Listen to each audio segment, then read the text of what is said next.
faraz qilib misol keltirdi. Ya'ni bu yerda korxonaga nisbatan, korxonaning ta'sischilari, mansabdor shaxslariga nisbatan bu buxgalter bo'lishi mumkin, direktor bo'lishi mumkin, ta'sischi bo'lishi mumkin, noqonuniy qaror bergan. Jinoiy javobgarlik bo'lgani uchun compliance xizmatini tatbiq qilib, shartnoma tuzishga ham tuzamizmi, tuzmaymizmi degan savolni hamma bilan shartnoma tuzib ketavermaydi ular. Buyuk Britaniya tajribasini olishimiz mumkin. U yerda aniq belgilab qo'yilgan yuridik shaxsning jinoiy javobgarligi mavjud. Aptekani sudga bersangiz, tovarlarni oladi qarzga, hammasi o'zi realga ishlaydi, aksariyati. Korxona bo'm-bo'sh, sudga borasiz, sudda hech narsasi yo'q, lekin shu holatlar juda ko'p uchraydi bizda, shu holatlar. Bir savol, agar jinoyatni inson emas, kompaniya qilsa, kim javob beradi? Bugungi kunda biznes faqat foyda emas, balki javobgarlik ham. Ammo O'zbekistonda yuridik shaxslarning jinoiy javobgarligi hali ham ko'plab savollarni ochiq qoldirayotgan tizim. Bugun biz aynan shu mavzuni ochamiz. Qonun, biznes va adolat kesishgan nuqtani. Bugungi mehmonimiz tajribali advokat Davronbek Ahmadov hamda Sherzod Abdulkasimov. Assalomu alaykum. Assalomu alaykum. Assalomu alaykum. Xush kelibsiz. Xushvaqt bo'ling. Xo'p, bugungi gaplashadigan mavzuyimiz O'zbekistonda yuridik shaxslarni jinoiy javobgarlikka tortish amaliyoti qanchalik mavjudligi haqida asosiy suhbat. Juda zo'r mavzuni ko'targan ekansiz. Ya'ni bu yuridik shaxslarning jinoiy javobgarlik masalasi O'zbekistonda bugungi kunda mavjud emas, lekin juda aktual deb o'ylaymiz amaliyotchi advokat yuristlar sifatida. Chunki yuridik shaxslarning jinoiy javobgarligi asosan iqtisodiy jinoyatchilikda, korporativ jinoyatchilikda uchraydi. Xorij davlatlar bu tajriba bor, lekin O'zbekistonda bu haligacha yo'q, joriy qilinmagan. Faqatgina o'sha yuridik shaxsning ta'sischilari yoki direktorlarini jinoiy javobgarlikka tortish bilan chegaralanib qolgan. Sababi buni qonunchiligimizdagi mavjud bugungi kundagi talablardan kelib chiqqan holda qonunchiligimizda bu narsa yo'q bo'lganligi uchun, demak, jinoyat kodeksimizda bu narsa mavjud emas. Chunki albatta bu yerda masala bor. Jinoyat subyekti bo'la oladimi, yuridik shaxs bo'la olmaydi degan masalalar bor. Subyekti bo'lsa, uni obyektiv taraf, subyektiv taraf degan tushunchalari bor. Shuning uchun bugungi kunda bizda bu narsa kiritilmagan qonunchiligimizga. Demak, amalda kompaniya emas, uning ichidagi odamlar javob beradimi? Amalda bu masalada kompaniyaning yuridik shaxsning jinoiy javobgarlik masalasida agar buni nazariy nuqtadan oladigan bo'lsa, nuqtai nazardan yuridik shaxsning o'zi javob beradi. Ya'ni hozirgi kunda jinoyat kodeksiga asosan jinoyat subyekti, ya'ni shaxs, inson subyekti bo'ladi. Ya'ni jinoyat turiga qarab 13 yosh, 14 yosh, 16, 18 yoshga yetgan fuqarolar, jismoniy shaxslar jinoyat subyekti bo'lishi mumkin. Lekin yuridik shaxsning jinoyat subyekti bo'lishi belgilanmagan. Agarda bu narsa tatbiq qilinadigan bo'lsa, ya'ni yuridik shaxsning jinoiy javobgarligi, unda yuridik shaxsni kompaniyaning o'zi javobgar bo'ladi. Bir qatorda bu endi har xil davlatda har xil, lekin nazariy jihatdan oladigan bo'lsak, albatta bu yerda o'sha yuridik shaxsning mansabdor shaxslari va unga qo'shilib yuridik shaxsning o'zi ham jinoiy javobgar bo'ladi va jinoiy javobgarlikka tortilish natijasida moliyaviy jarimalar, ya'ni jazo yuridik shaxsning o'ziga nisbatan qo'llanadi. Ya'ni kompaniyaga nisbatan qo'llaniladi. Ya'ni hozirgi kundagi praktikadan keladigan bo'lsak, korxonaga nisbatan jinoiy javobgarlik yo'q, lekin hozirgi kunda shu korxona mutasaddilari tomonidan, ya'ni yoki direktorlari tomonidan sodir etilgan jinoyatlar bo'yicha faqatgina korxona rahbari, bosh buxgalteri ayrim hollarda va korxonaning ta'sischilari javob berishi mumkin. Shu Davron tomonidan yana o'sha qo'yilayotgan masala shuki, har doim ham ya'ni 3 ta shaxs javobgar bo'lishi mumkin emas, har doim ham. Unga qo'shib agarda korxonani ham jinoiy javobgarlik masalasi ko'tariladigan bo'lsa, ya'ni o'sha ayrim masalalarga yechim topiladi. Ya'ni misol qiladigan bo'lsak, ikkita korxona bir bilan shartnoma tuzyapti. Agarda korxona rahbari, ya'ni o'sha bizatka nima edi o'zbekchada? Pora berish jinoyati, poraxo'rlik jinoyatini sodir qilgan bo'lsa, agar korxona rahbari poraxo'rlik jinoyatini sodir qilgan bo'lsa yoki bo'lmasam korxonani, ya'ni ta'sischisi yoki bo'lmasam UBO deymiz, o'sha UBO o'zbekchada nima deydi UBOni? Ultimate Beneficial Owner. Korxonani o'sha manfaatdor shaxslarida, yakuniy manfaatdor shaxslar deymizmi? O'sha benefitsiarlarida xorijiy tajribadan kelib chiqib korxonada rahbar bo'lishi mumkin ta'sischi bo'lishi mumkin. Ta'sischining tepasida yakuniy benefitsar bo'lishi mumkin. Ya'ni shu korxona faoliyatida yakuniy benefitsarlar kim bilandir til biriktirib, qandaydir o'sha kelishuvlar yoki bo'lmasam shartnomalarni qo'lga kiritish maqsadida o'sha bir kelishuvga erishishi mumkin. Natijada shu korxona bir nima deydi, korxona faoliyati davomida jinoyat sodir qilishi mumkin. Korxona deganimiz o'sha korxona emas, o'sha faoliyatni o'zi jinoiy alomatlar bilan tuzilgan, ya'ni o'sha korxona kirishilgan kelishuv jinoiy alomatlar natijasida kelishilgan bo'lishi mumkin. Ya'ni tuzilgan bo'lishi mumkin. Jinoiy faoliyat natijasida tuzilgan bo'lishi mumkin. Endi hozir davron ko'tarilayotgan masala shundaki, agarda korxonaga nisbatan, ya'ni o'sha ikkita korxonani o'rtasida kelib chiqqan nizo bo'yicha, ya'ni o'sha prokuratura organlariga ariza kiritadigan bo'lsa, javobgar kim bo'ladi? Korxona ta'sischisi yoki bo'lmasam direktori yoki bo'lmasam bosh buxgalter javobgar bo'lishi mumkinligin. Lekin korxonani o'zi, korxonaga tegishli bo'lgan mulklar, korxonaga tegishli bo'lgan huquqlar, ya'ni o'sha aktivlar ular chetda qolib ketishi mumkin ayrim hollarda. O'shanga o'sha ko'tarilayotgan masala shundaki, o'sha korxonani ham javobgarligini qonunchilik tarafdan ko'rib chiqadigan bo'lsak, ya'ni o'sha ayrim jinoiy faoliyatni oldini olishi mumkin. Uni hozir mana misol tariqasida ko'rib chiqamiz. O'sha bizga o'xshagan advokatlarni o'sha himoyachilarimizni nima deydi, maqsadlari yoki bo'lmasa himoyachilar oldiga qo'yilgan shu maqsadlari nima deydi, maqsadiga erishishimiz mumkin. Shunday. Amaliyotda eng ko'p uchraydigan muammolar nimalardan iborat? Amaliyotda haqiqatan muammolari bor. Ya'ni nega biz bu yuridik shaxsni jinoyat javobgarligiga taklif etyapmiz? Chunki amaliyotdagi muammolarni qaraydigan bo'lsak, masalan, hozir Sherzod ham yaxshi misol keltirdi.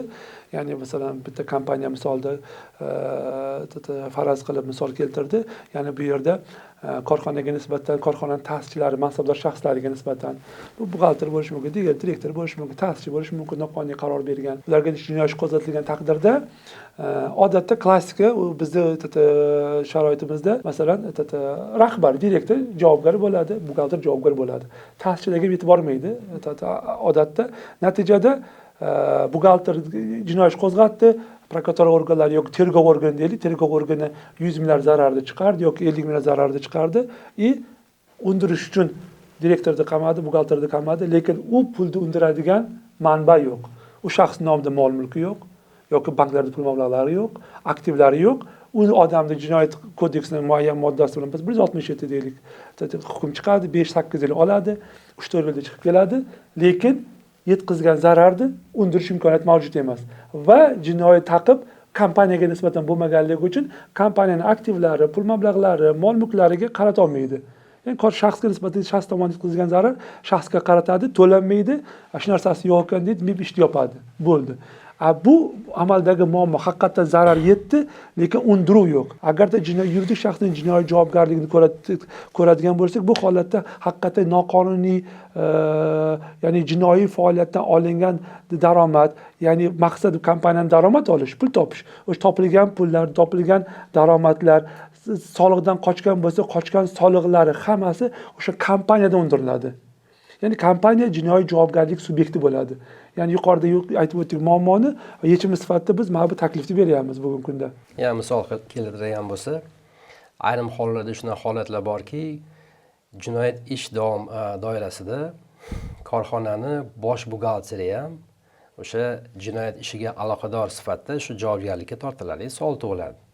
U buxgalter o'zi ishini qilayotgan bo'lsa, uning ishi o'zi отчет topshirish, soliq hisoblash, boshqa qilish bo'lsa, lekin o'sha tuzilayotgan bitimda o'zi xabar bo'lganmi, bo'lmaganmi? Bu bizimni orqasidan kim manfaat ko'ryapti? Ya'ni tushgan pul, hisob raqam, korxonaning hisob raqamiga tushgan bo'lishi mumkin. Mana bosh buxgalteri hisob raqamiga tushsa ham mayli edi. Bosh buxgalteri. Bu kompaniya daromad topyapti bu yerda. Korxonaning hisob raqamiga tushyapti. Undan manfaat ko'radigan korxona ta'sischilari yoki bo'lmasa benefitsarlari, lekin oylikka ishlaydigan buxgalterlar nimagadir javob berish kerak. To'g'ri, nimagadir emas, endi bugungi kundagi o'sha jinoyat protsessual kodeksi bo'yicha, Bilib bilmay qo'l qo'ygan. Bilish lozimmidi, lozim emasmidi, buxgalteri o'zi uni anaqasiga kiradimi, faoliyatiga kiradimi? Buxgalteri misol uchun rahbar o'rinda o'tirib olib turib, "Yo'q, bu korxona bilan shartnoma tuzamiz, tuzmaymiz" deyishga o'z vakolati bormi, yo'qmi, yoki bo'lmasam korxona ta'sischilari tomonidan tasdiqlangan o'sha bitimlar bo'yicha buxgalter o'z haqqi bormi, yo'qmi? Yana o'sha yerda savol tug'iladiki, manfaatni kim ko'rgan? Manfaatni korxona ko'rgan bo'lsa, manfaatda. O'shaning uchun korxona ham jinoyat javobgarlikka tortilishi kerak, korxona ham. O'sha yerda u agarda shu korxonani jinoiy nima deydi, javobgarligi masalasi ko'riladigan bo'lsa, unda o'sha funksionalniy обязанности, ya'ni o'sha funksional majburiyatini bajarish davomida o'sha shaxslar aynan bir o'sha bitimlarda imzo qo'ygan bo'lsa, ya'ni ishtirok etgan bo'lsa, ularga ham yengillik tug'ilishi mumkin deb o'ylayman.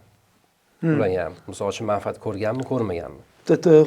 Bitta narsani aytib o'tmoqchi edim shu o'rinda, ya'ni shu compliance degan narsa bor. Haqiqatan agar xorijiy davlatlarda masalan yuridik shaxsning jinoiy javobgarligi tatbiq qilingan davlatlarda hammasida qonunchilikda compliance tushunchasi mavjud va ular ushbu kompaniyalar o'zini boshqaruvda compliance xizmatini joriy qilish kerak. Ya'ni compliance xizmati yetarli darajada o'zini faoliyatini amalga oshirgan bo'lsa va barcha risklarni oldini olgan bo'lsa, kompaniya to'g'ri ishlashga harakat qilgan taqdirdagina bu compliance xizmati yuridik shaxsning jinoiy javobgarligini saqlab qolishi mumkin. Agarda compliance xizmati to'g'ri ishlamagan bo'lsa, yuqorida aytib o'tgandek, shu buxgalter hujjatga qo'l qo'ygan bo'lsa, direktor hujjatga qo'l qo'ygan bo'lsa va o'sha qo'l qo'ygan hujjatlarning oqibatida jinoiy jinoyat sodir qilinib, kompaniya pul mablag'lari olgan bo'lsa, soliqdan qochgan bo'lsa yoki pulni yuvgan holatlar bo'ladigan bo'lsa, unda bu holatda shu xodimlar javob beradi. Compliance xizmati esa bu javobgarlikni yengillashtiradi yoki istisno qilishga yordam beradigan xizmat hisoblanadi bu yerda. Ya'ni shunaqa holatlar bo'ladiki, bizni firmani bizni klientlarimiz yollaydiki, chet eldagi korxona bilan shartnoma tuzib berishda amaliy yordam berishni izlab bizga murojaat qilishadi. Savol tug'iladi, nima qiyinchilik joyi bormi shuni? Shartnoma tuzishda ham qiyinchilik joyi bormi deb. Shu ayrim korxonalar, ayrim davlatlarda korxonaga nisbatan jinoyat javobgarlik kiritilganligi uchun ular majbur bo'lgan compliance xizmatini, ya'ni tatbiq qilish. Bizda u O'zbekistonda ikkitasi o'tirib olib, misol uchun Telegramdan shartnomani berib yuborishadi, ertasi kuni misol shartnoma tuzilgan bo'ladi. Lekin u yerda jinoyat javobgarlik bo'lgani uchun compliance xizmatini tatbiq qilib, shartnoma tuzishga ham tuzamizmi, tuzmaymizmi degan savolni hamma bilan shartnoma tuzib ketavermaydi ular. Ya'ni shu compliance xizmati avval tekshiradi, o'zi mahsulot sotish kerak, lekin mahsulotni har kimga ham sota olmaydi. Mahsulot sotamiz, ertaga shu u tarafdan muammo kelib chiqib kelmasin, kimligini bilaylik, o'zi bizdan xaridor kimligini bilaylik, nima maqsadda olayotganini bilaylik degan ma'noda. O'sha korxona orqasida kim turibdi? Shuni bilish maqsadida compliance xizmatini tatbiq qilishgan. Compliance xizmati obdon o'rganib chiqib, bular bilan ishlaydigan bo'lsak, qanaqadir javobgarlikka tortilib qolmaymizmi? Ya'ni o'sha soучастник bo'lib qolmaymizmi degan ma'noda tekshiruvdan o'tib, undan keyingina o'sha nima deydi, shartnomani beradi. Bu hozir bank tizimida onboarding deydi, bank tizimida keng qo'llanilgan. Oldin hisob raqam ochish oson edi, hozir oson emas. Hozir o'tirib avval o'rganib chiqishib, ko'rib chiqishib, bu qayerdan kelyapti? Bu hammasi o'sha javobgarlik natijasida o'sha xalqaro hamjamiyatda tatbiq qilingan o'sha qoida, ya'ni o'sha ishlab kelayotgan o'sha nima deydi, ya'ni aytilmoqchiki, agarda o'sha jinoiy javobgarlik qo'llanadigan bo'lsa, korxona rahbari buxgalter oladi, yurist olishi, ya'ni o'sha oldin shu korxonada bitta buxgalter bo'lardi, bo'ldi, bir yordamchisi bo'lmasdi. Hozirgi kun kelib korxonada buxgalter olishni tushunishdi, buxgalter korxona ochmayapti. Endi hozir hammasi ham emas, ko'p hollarda o'sha yuristlarsiz ishlash qiyinligini bilib, o'sha yurist yoki advokatlarni yollab, agarda uni qo'llanadigan bo'lsa, compliance xizmatini ham o'sha tatbiq qilishga majbur bo'ladi. Ya'ni compliance xizmatini ham. Lekin compliance xizmatini bu kerak narsa tatbiq qiladigan bo'lsa, endi kuzatuvchilar aytishi mumkin, hozir bu davron bilan Sherzod chiqib olib, hozir javobgarlikni shu qoluvdi o'zi. Javobgarlik bermagan deyish mumkin, lekin buni yaxshi tarafi, yomon tarafini muhokama qiladigan bo'lsak, yaxshi tarafi haqiqatan o'zi korxonada ishchi sifatida ishlayotganlar, o'zini funksional obязанностini bajarayotgan xodimlar agarda bu qonunchilik kiritiladigan bo'lsa, menimcha o'sha ikkiga bo'lish to'g'ri keladi. Qaysi holda korxona javob berish kerak, qaysi holda o'sha korxonani o'sha faoliyat yuritayotgan ayrim shaxslar, mansabdor shaxslar, boshqa mansabdor shaxslar javobgarlik chegarasini aniqlab olish kerak bo'ladi. Shu bo'yicha mana Davron mana misol qiladi. Bu yerda bitta narsa bor, masalan, korxonani, ya'ni kompaniyani javobgarlik masalasida ko'radigan bo'lsak, kompaniya faqatgina sodir qilingan jinoyatda, ya'ni bu korporativ jinoyat bo'lishi kerak, iqtisodiy jinoyat bo'lishi kerak, soliq qoida jinoyatlar bo'lishi mumkin. Bu holatlar kompaniyani harakat yoki harakatsizligi natijasida jinoyat sodir qilingan bo'lsa va buni kompaniyani rahbarlari, manfaatdor shaxslari, benefitsiarlari, ta'sischilari buni bilgan, compliance xizmati buni bilgan va lozim darajada uni oldini olmagan bo'lsa va buni qo'yib bergan, bu jinoyat sodir qilishga qo'yib bergan bo'lsa va natijada kompaniya daromad olgan bo'lsa, bu holatda yuridik shaxsning jinoiy javobgarligi xorijiy davlatlarda kelib chiqadi. Bizda bu holat darhol direktor yoki buxgalter yoki direktor o'rinbosari kim mas'ul bo'lsa shu soha bo'yicha o'shaning jinoiy javobgarlik kelib chiqadi. Lekin korxona chetda qolib ketaveradi subyekt sifatida va natija zarar undirish kelganda korxonaning aktivlari, mol mulki alohida, jinoiy javobgar bo'lgan subyektlarni mol mulki alohida. Ularni ketmasa zarar undirmay qolinaveradi. Xorij davlatda masalan bu zarar undiriladigan bo'lsa kompaniya tomonidan qanaqadir yengillik beriladi bu subyektlarga nisbatan jinoiy javobgarligida. Ular tomonidan kelishuv instituti bor, ya'ni yarashib, kelishib nizoni tinch yo'l bilan hal qilish ham mumkin bu holatda. Yana bitta misol keltirishim mumkin. Ko'p hollarda sud qarori bor. Ma'lum bir korxonadan palon summani undirish to'g'risida sud qarori bor. Sud qarorini olib borib MIBga berilyapti. MIB xodimlari o'sha tegishli nima deydi, o'rganishlar natijasida bu korxonada hech narsasi yo'q ekan. Hisob raqamda pul yo'q ekan, aktivi ya'ni yo'q ekan, mol mulki yo'q ekan deb turib ish yopiladi. Endi savol tug'iladi. Shartnoma tuzayotgan vaqtda o'sha korxonani brendiga qarab, korxonani nomiga qarab turib tuzilgan. Aslida korxonaning nomi boshqa, ya'ni o'sha brendi boshqa, lekin u brendning tagida yana bir korxona ochilgan bo'ladi. Ustavni fonda hech narsasi yo'q, ya'ni mol mulki yo'q, hisob raqamida puli yo'q. Endi savol tug'iladi. Xo'p, MIB mol mulki yo'q dedi. Keyingi xatti-harakat qanaqa? Keyingi xatti-harakat o'ylab qaraladigan bo'lsa, значит, azaldan o'sha boshidan ya'ni o'sha strategiya emas, azaldan shartnoma tuzayotgan vaqtida shunaqa loyihalashtirilganki, mabodo sud bo'ladigan bo'lsa, sudga o'sha nima deydi, javobgarlik yo'q. Aktivi yo'q kompaniya. Shartnoma qilingan, undan undira olmaysiz hech narsani. Keyingi mexanizm bor, shu bankrotlikka murojaat qilish. Bankrotlik davomida agarda mansabdor shaxslarni xatti-harakati yuzasidan bankrotlik alomatlari yuzaga kelib chiqqan bo'lgandagina jinoiy javobgarlikka tortiladi, uni ham mansabdor shaxslar. Lekin korxonaning o'zi chetda qolaveradi. Xorijiy tajribaga ham nazar solganinglar hisobidan shunaqa savol tug'iladi. Rivojlangan davlatlarda bu tizim qanday ishlaydi? Shunga ham ozgina to'xtalib ketsak. Haqiqatan o'zi biz bu taklifni berishdan oldin, bu masalani ko'tarishdan oldin xorij davlatlarini tajribasini ko'rdik. Sherzod bilan ofisda muhokama qildik bu masalani. Nima beradi bizani amaliyotda, qonunchilikda debdi. Ya'ni bu yerda agar biz ko'radigan bo'lsak, rivojlangan davlatlarning tajribasini, masalan, Buyuk Britaniya tajribasini olishimiz mumkin. U yerda aniq belgilab qo'yilgan yuridik shaxsning jinoiy javobgarligi mavjud. Ya'ni kompaniyaning jinoiy javobgarligi mavjud va u kompaniya agar jinoyat sodir qilishda ishtirok etgan bo'lsa va u kompaniya daromad olgan bo'lsa bu faoliyatdan, unda kompaniya jinoiy javobgar bo'ladi. Va aniq belgilab qo'yilgan, agar compliance xizmati joriy qilgan bo'lsa bu kompaniya, compliance xizmati buni oldini olmagan bo'lsa, demak yuridik shaxsning jinoiy javobgarligi kelib chiqadi. Keyingi masala oladiganimiz Germaniyani olishimiz mumkin. Germaniyada dual sistema joriy qilingan. U yerda ham jinoiy javobgarlik dan tashqari ma'muriy javobgarlik aniq belgilab qo'yilgan. Ya'ni bu yerda yuridik shaxs ma'muriy javobgar bo'lishi belgilangan va ularning qonunchilik bo'yicha ma'muriy javobgarlik juda katta shtraflar bilan kuzatiladi. Ya'ni bizada qonunchiligimizda masalan mansabdor shaxsga qanaqadir jarima joriy qilinishi mumkin. Masalan 100 baravardan 200 baravariga, 300 baravarigacha. Lekin bu davlatda bu sodir qilingan huquqbuzarlik uchun juda katta moliyaviy jarimalar belgilangan. Bu shu jinoiy jazo bilan tenglashtirilgan.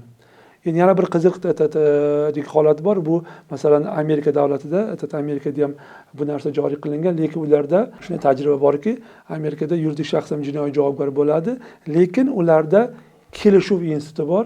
Ya'ni agar yuridik shaxsning jinoyat sodir qilganlik holati aniqlanadigan bo'lsa, u moddiy zararni qoplab beradigan bo'lsa, ya'ni advokatlari ya'ni davlat ayblovini qo'llab-quvvatlaydi yoki shtat prokuror bilan kelishadi, boradi, gaplashadi va o'sha qarzdorlikda yoki zarar summasini jinoyat faoliyatdan olgan daromadini to'lab beradigan bo'lsa, qanaqadir ularning jazosi yengillashtirish mumkin. Ya'ni bu Amerikada ham, Yevropa davlatlarida ham, hatto agar Osiyo davlatlarini oladigan bo'lsak, Yaponiyada ham bor bu narsa, yuridik shaxsning jinoiy javobgarligi. Shuning uchun bu ijobiy holat deb o'ylaymiz. Ya'ni bu haqiqatan ertaga kompaniyalar tomonidan jinoyatlar sodir qilishini oldini oladi. Ya'ni masalan bu ko'proq Amerika misol oladigan bo'lsak, moliyaviy firibgarliklarda va pul yuvish jinoyatlarida ko'proq sodir qilinadi yoki masalan hisobotlarni noto'g'ri taqdim qilish. Masalan, investorlar bo'ladi, ta'sischilar bo'ladi, kompaniyaning boshqaruv organi, bosh direktori va boshqa menejerlar bo'ladi. Ta'sischilar, aksionerlar oldida hisobotlarni soxtalashtirishi mumkin. Ya'ni kompaniyaning moliyaviy ahvoli yaxshi ekanligi haqida ma'lumot berib ommaga, ta'sischilarga uni aksiyalarini sotish mumkin bozorda yoki boshqa qanaqadir manfaatlarni ko'zlab tovar bozorida yoki qimmatli qozor bozorida manipulyatsiya qilish mumkin. Ya'ni bu holatda agar bizani oladigan bo'lsak, O'zbekiston qonunchiligida o'sha shaxslar javobgar bo'ladi, bo'ldi. Amerika tajribasini oladigan bo'lsak, bu holatda yuridik shaxsga nisbatan jinoiy ish qo'zg'atiladi, aktivlarini xatlaydi, pulni undiradi va cheklovlar qo'yadi. Ertaga tenderlarda qatnashishda, davlat xaridlarida qatnashishda yoki korxonani boshqacha tarzda qayta tashkil qilish, tugatishgacha boradigan talablarni qo'yish mumkin. Ya'ni o'sha regulyatorlarda yoki jinoyat ta'qibni amalga oshirayotgan organ. Shuning uchun ham bunaqa holat agar bu ham bizning qonunchiligimizda joriy qilinadigan bo'lsa, albatta har bitta holatda keyingi jinoyatlarning oldini oladi. Ya'ni masalan bitta kompaniya benefitsiarlari jinoyat sodir qilishdan oldin odatda bo'ladi, bizning yuridik jargonda sholg'om deymiz, norasmiy rahbarlar bor va nomiga qo'yilgan rahbar bo'ladi. Nomiga qo'yilgan rahbar qamalib ketishi mumkin, 2-4 yil qamalib chiqish mumkin, lekin qamalgan vaqtda ham shu kompaniyani o'sha manfaatdor shaxslar yana shu faoliyat davom ettirib ketaveradi.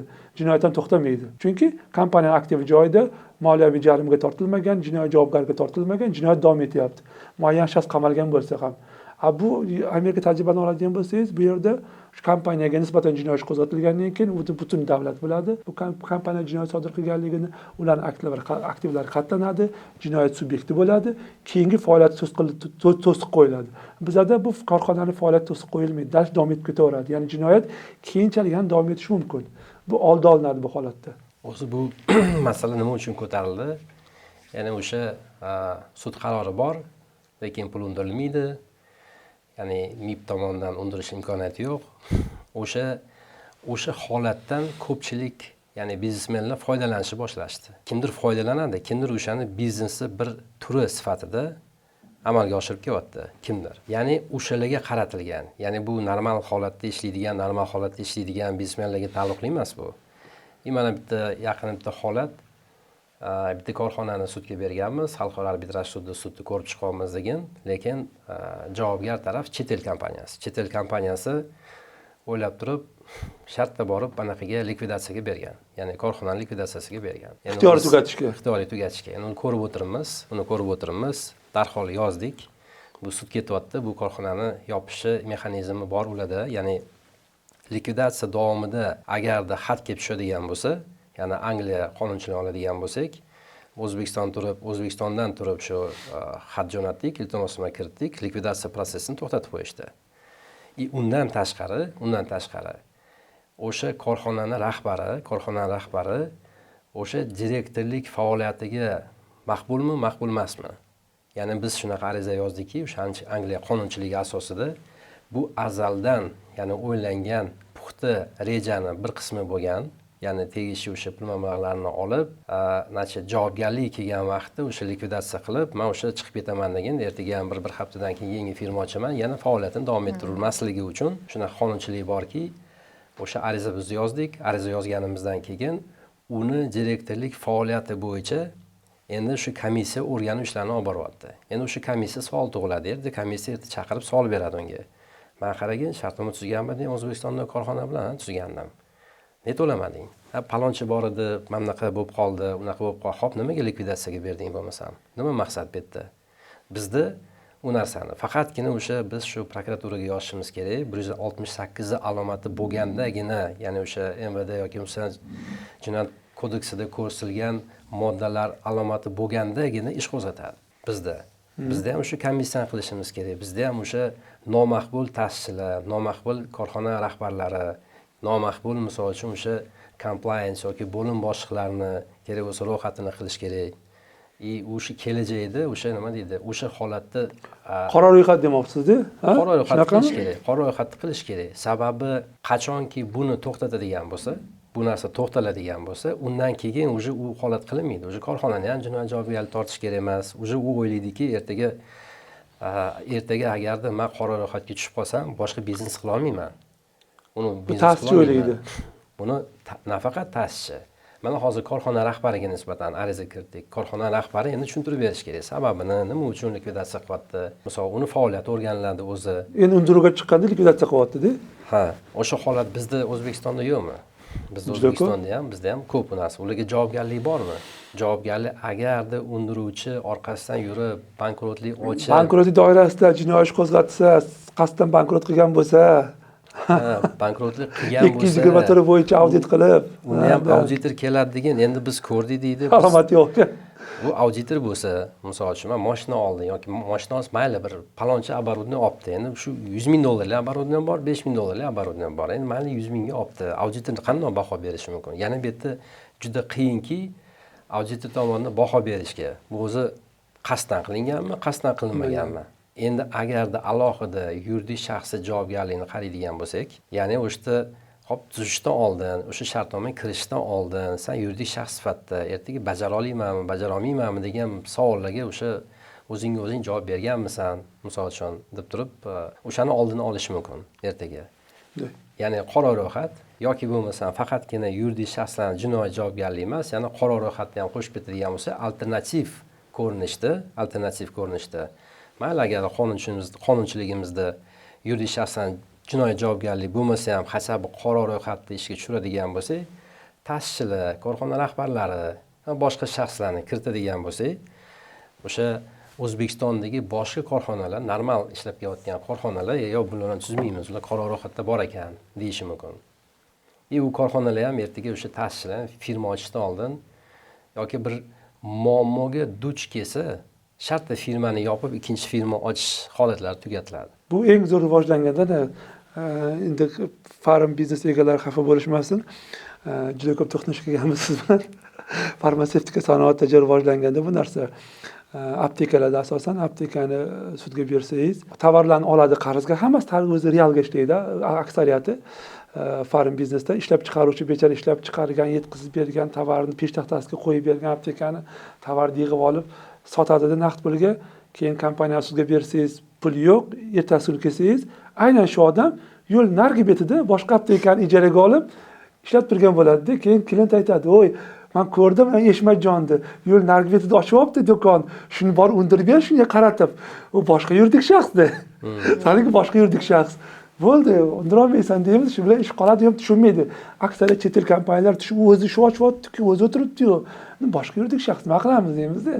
Qonunchilik talabi shunaqa bo'lgandan keyin bizda uchar o'z ishbilarmon tadbirkorlarimiz ham bundan foydalanadi-da. Qarang-da Davron, JPKda jinoiy sherik degan tushuncha bor. Jinoiy sherik. Agarda menimcha jinoiy javobgarlik korxonaga nisbatan tatbiq qilinadigan bo'lsa, haligi misolingizga keltiradigan bo'lsak, korxonani ham jinoiy sherigi bo'lishi mumkin. Ya'ni qaysi ma'noda aytayapmanki, o'sha aptekachilar, ya'ni o'sha Hindistonda ishlab chiqaruvchilar dori sotayotganda ularga qaragan, brendga qaragan, bu katta korxona ekan, bu shuncha aptekasi bor ekan deb turib ishonib turib shartnoma tuzganda. Endi undirishga kelsa, qarasa, u tuzgan shartnoma boshqa firma. Yo'q, u tuzgan korxona balansida umuman hech narsa yo'q. Yuridik jihatdan u brendli nomi mashhur bir Boshqa firmaga firma umuman balansi. hech qanaqa aloqasi yo'q. Umuman hech qanaqa aloqasi yo'q. Lekin oldi sotdida, ya'ni o'sha aptekaning tagiga qarasang, o'sha korxonaning brendi turibdi. Logotipi bor. Logotipi bor. Brendni ko'tarsang, umuman uchinchi shaxsga tegishli bo'lib chiqyapti. Endi bular hammasi, ya'ni brend egasi, korxonaning o'sha brend egasi, logotipi egasi, mana bu shartnoma tuzgan, ular hammasi menimcha o'sha jinoiy sherik sifatida ko'rilishi kerak, jinoiy sifatida ko'rilishi kerak degan. O'shanda mana bu sxemalar qilish, bitta korxonadan olib ishlayver. Nima kerak bor? 15 ta korxona ochish. Mana farm biznes ochadigan bo'lsa, biz ko'p mana shundan o'tganmiz, mana shu sxemalarni ko'rganmiz. Ya'ni guruh kompaniyani tashkil qiladida, bir-biriga yuridik jihatdan bog'lanmaysiz jinoiy javobgarligida. Faqat so'zda gruppa kompaniya. Guruh kompaniya. Amalda hammasi mustaqil firmalar. Bizning qonunchiligimiz ularni bog'lab bera olmaydi. Bog'lay olmaysiz. Jinoiy javobgarligida ham, iqtisodiy javobgarlikda ham bog'lanmaydi bir-biriga. Agar bu jinoiy javobgarlik biz aytadigan taklif o'tadigan bo'lsa, buni sherik sifatida ko'rib, hammasini bitta, ya'ni yagona qasd bilan qamrab olingan firmalar maqsad pul to'lamaslik uchun tashkil qilingan sxema bo'lganligi yaqqol ko'rinadi, oson javobgar qilsa bo'ladi bular. Birinchi shartnoma переговор qilishga, muzokara qilishga bitta katta chiroyli ofisga kelyapti. Mana shu bizning ofisimiz, biz katta kompaniyamiz deydi. Va shu bilan hamma muzokaralar hammasi o'tadi. Meni hozirda оборотim katta, shu ko'proq menga nima deydi, bez переплата qila olmayman. 1 million dollarga yo 2 million dollarga tovar mahsulotni jo'natgin deydi. Bizning klientlarimiz o'sha mahsulotni jo'natgan, olishi kelganda, yo kechirasiz. Davron nima deydi? Kechirasiz, u korxonaning ustavnoy fondi 10 million so'm ekan. 10 million endi u 1000 dollar degani. Qanday 1000 dollar bo'ladi? Bilasanmi uni ofisini? Qana, uni ofisi bu chetajli bir banaqaga borganman men unga.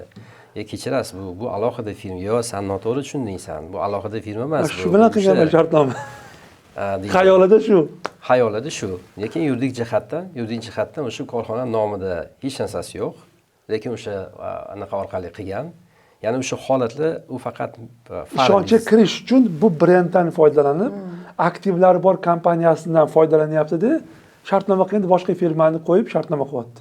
Bu как раз ko'rinib turibdiki, aynan bu yuridik shaxsning jinoiy javobgarligi. Chunki bu biznes tashkil qilgan shaxslar o'zi uni tepasida turib, bilib turibdi, manfaatdor bo'lib bu sxemani yaratyapti.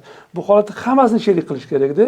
Shundagina bu u haqiqatan biz poterpevshi bo'lgan, ya'ni jabrlangan tadbirkor pulini ola oladi. Aks holda bunaqalar minglab misol keltirishimiz mumkin. Shartnoma bor, sudning qarori bor, undiradigan hech narsa yo'q. Jinoiy javobgarlikka torta olmaysiz endi. Prokuraturga olsa, sudga bor deydi. Endi u hamma tushunadi, hamma biladi. Bilib turibdi.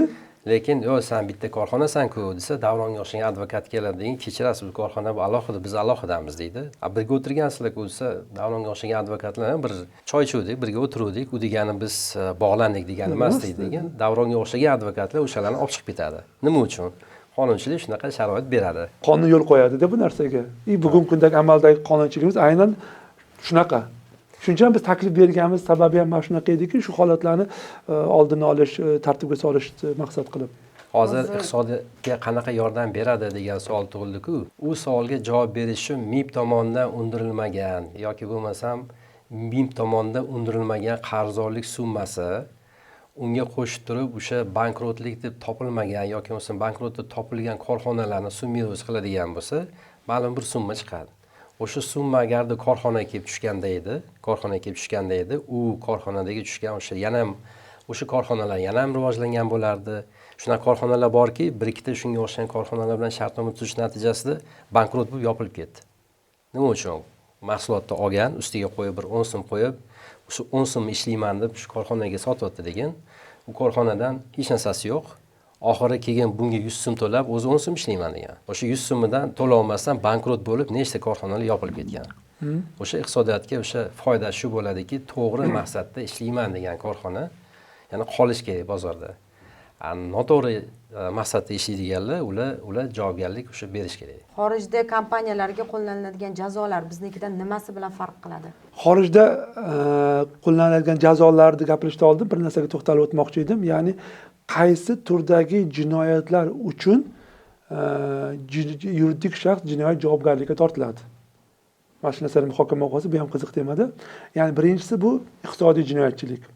korporativ jinoyatchilik, soliq to'lashdan bo'yin tovlash, korrupsion jinoyatlar, pul yuvishga oid, pullarni naqdlashtirishga oid jinoyatlar, keyin ekologiyaga qarshi jinoyatlar, ya'ni mehnat muhofazasiga oid jinoyatlar, keyin raqobat bozoridagi jinoyatlar, sodir qilingan jinoyatlar, mana shu jinoyatlarda yuridik shaxs subyekt bo'la oladi.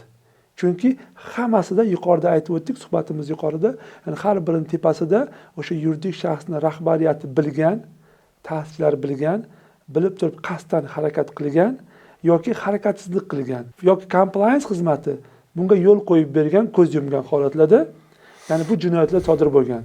Va agar bu jinoyatlarni agar ko'radigan bo'lsak, masalan bitta misolni ham ko'rdik yuqorida, soxta hisobotlarni taqdim qilish. Bizda umuman boshqa jinoyat, buxgalter javob beradi.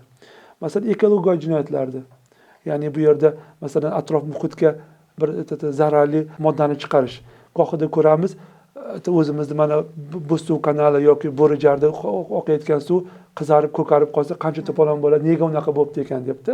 Demak, qaysidir tadbirkor o'sha suvga ximikat oqizgan bo'lishi mumkin yoki qanaqadir tovarni yurgan natijasida chiqqan chiqindini oqizgan bo'lishi mumkin, ko'p holat bo'lishi mumkin. Bu holatda bizada buni natijasida kelib chiqqan zarar yoki katta kompaniyalari bor, rizani yoqdi, mana hozir qonunchiligimiz o'zgartirish kiritildi, masalan qora tutun chiqaryapti, uni saqlaydigan, tutib qoladigan sistema joriy qilmagan, natijada atrof muhitga zarar yetyapti, fuqarolarga zarar yetyapti.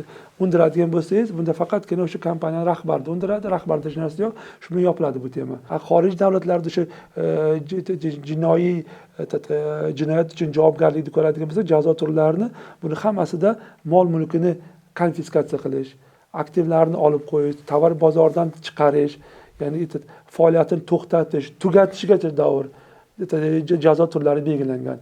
Ya'ni bu jazo turlari albatta maqsad bilan ko'zlangan maqsad o'sha yetkazilgan zararni haqiqatan ham o'sha kompaniyadan undirish va ularning kelgusida bunaqa jinoyat sodir qilmasligini oldini olish. Va keyin boshqa kompaniya ham bu jinoyat sodir qilmaydi. Chunki kompaniya yiriklashgan, kattalashgan sari uni nomi chiqadi, brendi nomi chiqadi, litsenziyasi, ruxsat beruvchi hujjatlari bor. Ya'ni bular noldan firma ochib bu darajaga erishish uchun, ya'ni 5-10 yil mehnat kerak bo'ladi kamida. Reputasion risklari bor. Bu hammasi ta'sir oladi. Uni masalan aksiyalarini narxi tushib ketishi, gohida masalan Amerika kinolarini ko'rsak, qaysidir kompaniyani noto'g'ri hisobot berganligi natijasida bir kunda aksiyalari ko'tarilib tushib ketgan holatini ko'ramiz. Butun bir kompaniya bankrot, uni aksionerlari chochini yulgan, kompaniyaga jinoyat ish qo'zg'atgan. Nega? Chunki noto'g'ri ma'lumot berganligi oqibati. Ya'ni shuning uchun ham bunda kompaniyalar qo'rqadi bu jinoyat sodir qilishga. Yoki masalan uchrab turadi, masalan kompaniya odatda mansabdor shaxslarni, davlat xodimlarini pora hisobiga o'ziga og'dirish yoki sotib olish yoki qanaqadir afzalliklarga ega bo'lish, qanaqa tenderlarda qatnashishga harakat qilgan bo'ladi. Agar bu holatlar tasdig'ini topadigan bo'lsa, bu kompaniya manfaatdor bo'ladi bu yerda. Kompaniyaga jinoiy javobgarlik qo'zg'atiladi. Ya'ni mana bu holatlarda bu tajriba va bu jazo turlari samarali hisoblanadi deb o'ylaymiz. Davr, mana bu narsani muhokama qilaylik. Davlatga nisbatan qilingan jinoyat bo'yicha JKda, Jinoyat kodeksida moddalar ko'p. Hamkorga nisbatan qilingan jinoyat, hamkorga nisbatan qilingan jinoyatni muhokama qiladigan bo'lsak, bu o'zi temani nimaga ko'taramiz? Bu jinoiy javobgarlik deganda agar davlatga nisbatan sodir etgan jinoyat bo'yicha har bitta holati bo'yicha davlat tomonidan yozib chiqilgan, ya'ni litsenziya olmaslik oqibatlari boshqasi, lekin hamkorga nisbatan biz aslida o'zi advokatmiz-ku. Bu shu klientlarimizni o'sha himoya qilamiz, manfaatlarini. Hamkorga nisbatan jinoyat sodir qiladigan bo'lsa, nechta modda bor? 168 mi? 168 bor. 168 deydigan bo'lsa, 168 subyekti, obyekti kim bo'la oladi? U 168 ni misol uchun qiyinmi, osonmi? Bu masala qayerda hal bo'lishi kerak? Bu masala iqtisodiy sudda hal bo'lishi kerak. Lekin iqtisodiy sud faqatgina o'sha taraflar tomonidan tuzilgan shartnomadan kelib chiqib, shartnoma doirasida ko'rib chiqadi, bo'ldi. Lekin u nima manfaatda? O'zi misol uchun azalda nimani maqsad qilgan? Uni sudya, iqtisodiy sudda sudyasi bilib tursa ham chetga chiqolmaydi. Chunki u tergovchi emas, tergov yo'li bilan aniqlanmaydi bu narsani-da. Tergov yo'lini aniqlolmaydi. Faqat shartnoma doirasida ko'radi bo'ldi. Ha, endi hamkorga nisbatan qilingan jinoyat bo'yicha nechta modda bor? Ya'ni o'sha ko'tarayotgan masalamiz korxonaning jinoiy javobgarligi masalasini ko'tarilayotganda aynan o'sha hamkorga qilingan jinoyat ham o'sha ichiga qamrab olish kerak degan ma'noda aytyapmiz. Mana siz aytingchi, mana nechta modda bor hamkorga nisbatan? Mana 168 168. Ha, mana shu 168 deydigan bo'lsak, 168 qo'zg'atish uchun aniq faktni keltirib berish kerak, to'g'rimi? Lekin ikkita taraf qo'l qo'ydi deylik. Shartnoma qo'l qo'ydi. Shartnoma qo'l qo'yishi bilan 168 alomati bormi? Iqtisodiy nizo toifasiga o'tib ketadi bu. Bizning qonunchiligimiz bo'yicha shartnoma bor ekan-ku. Masalan, to'g'ri aytdingiz, prokuraturaga yoki militsiyaga ariza yozib borsangiz, shartnomaga munosabat ekan-ku deydi. Iqtisodiy sudga bor, bu yerda jinoyat yo'q deydi. Sudga borsak, sud aytadiki, men deydi o'sha shartnomada keltirilgan holat bo'yicha deydi ko'ndiraman. Na bu yo'q, na bu iqtisodiy munosabat subyekti sifatida qaraydi-da, bu shartnoma bilan niqoblangan bo'lishi mumkin, uni qasdida. Lekin bunga tergovchi aytadi, sen iqtisodiy sudga bor deydi, iqtisodiy sudga aytdingiz, iqtisodiy sud men shartnomani ko'rib chiqaman, tergovchi emasman deydi. Ya'ni men tergov yo'li bilan aniqlay olmayman. O'rtada qaror chiqadi, ijro bo'lmaydi. To'g'ri. Davlat manfaatida bo'ladigan bo'lsa, tergovchi har bitta shartnomani nima maqsadda tuzilgan, qachon tuzilgan, nimani rejalashtirishgan, nimani aslida o'zi nazarda tutishgan degani tergovchilar ular nima deydi, hammasini ko'rishadi, har bittasini farqiga bora oladi.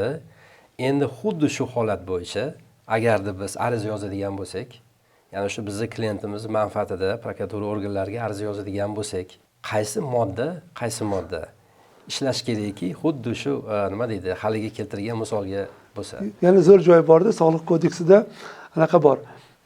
Masalan, soliq organi shartnomani huquqiy tabiatini ko'rib chiqib, siz A to'g'risida shartnoma qilgan bo'lsangiz, yo'q, bu shartnoma B haqida deb uni huquqiy tabiatiga baho berib, uni o'zgartirib qo'yish ham mumkin. Chunki orqada faqat davlat manfaati soliq turibdi. Lekin sizda agar ikkita shart yuridik shaxs o'rtasida shartnoma bo'ladigan bo'lsa, uni huquqiy tabiatini o'zgartirib baho berishingiz amri maholda. Haqiqiy huquqiy tabiatini ochib berishingiz o'zi qiyin. Tergovchi sudga bor, sud men ko'rmayman deydi. Shu bilan o'rtada 3-4 yil yurasizda tashlab ketasiz. Shu. Endi hozir ko'tarayotgan masalamiz ham o'sha masalaki, yuridik shaxsi bir yuridik shaxsi ikkinchi yuridik shaxsga nisbatan sodir etgan jinoyati masalasi tegida o'sha narsa yozibdi, o'zi tegini olib qaraydigan bo'lsak. Xo'p, siz nima qo'shgan bo'lardingiz? Misol uchun mana yuridik shaxsi jinoyat javobgarligini biz endi davlat tarafiga qanaqa yaxshi tarafini misol keltirib berdingiz, compliance qiladi, compliance kelajakda tenderda, boshqada qatnasha olmaydi, u yaxshi, lekin aslida o'zi agarda ya'ni o'sha qonun ijodkorlari shu holatga qiziqib, agarda siz qanaqa taklif bergan bo'lardingiz? Ha, men taklifim bo'lardi, haqiqatan bu yuridik shaxsning jinoiy javobgarligi bugungi kunda kerak deb o'ylayman va u yerda javobgarlik masalasini haqiqatan yuridik shaxsga nisbatan qaratishni aktivlarini jinoyat bizda bitta narsa bor, jinoyat daromadidan olingan mablag'ni legallashtirish degan narsa bor.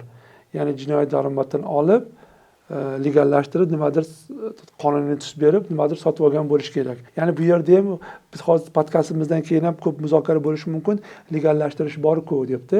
Legallashtirish umuman boshqa narsa. Ya'ni bu jinoyat daromaddan olingan pulini yashirib legallashtirib qo'yish. Lekin amaliyotda juda kam qo'zg'atiladigan narsa. Lekin iqtisodiy jinoyatchilikda legallashtirish aksariyat holatda qo'zg'atilmaydi. Va o'sha haqiqiy jinoyat sodir qilingan yuridik shaxs va uning benefitsiarlari chetda qolib ketadi. Shuning uchun bizning taklifimiz bo'lganiki, mana shu institut joriy qilish orqali haqiqiy benefitsiarlarni noqonuniy xatti-harakat natijasi zarar yetdimi, demak, kompaniya javob bersin. Chunki kompaniya ularning farzandi. Ular yetishtirib katta qilgan va ularning erki irodasini ifodalaydi kompaniya. Pastdagi o'tirgan xodim yoki rasmiy xodim, rasmiy direktor yoki rasmiy buxgalter oddiy bajaruvchilar doirasida chalg'ib qolyapti bizning qonunchiligimiz. Bunga bular jertva beradi, qamalib ketadi, yangi rahbarni qo'yadi, tepadagi shaxslar yana shu kompaniya o'sha mexanizmni davom ettirib shu jinoyat sodir qilaveradi yana. Yana misol qiladigan bo'lsa, A korxona B korxona bilan shartnoma tuzgan. shartnomani muddati keldi, majburiyatini bajarish.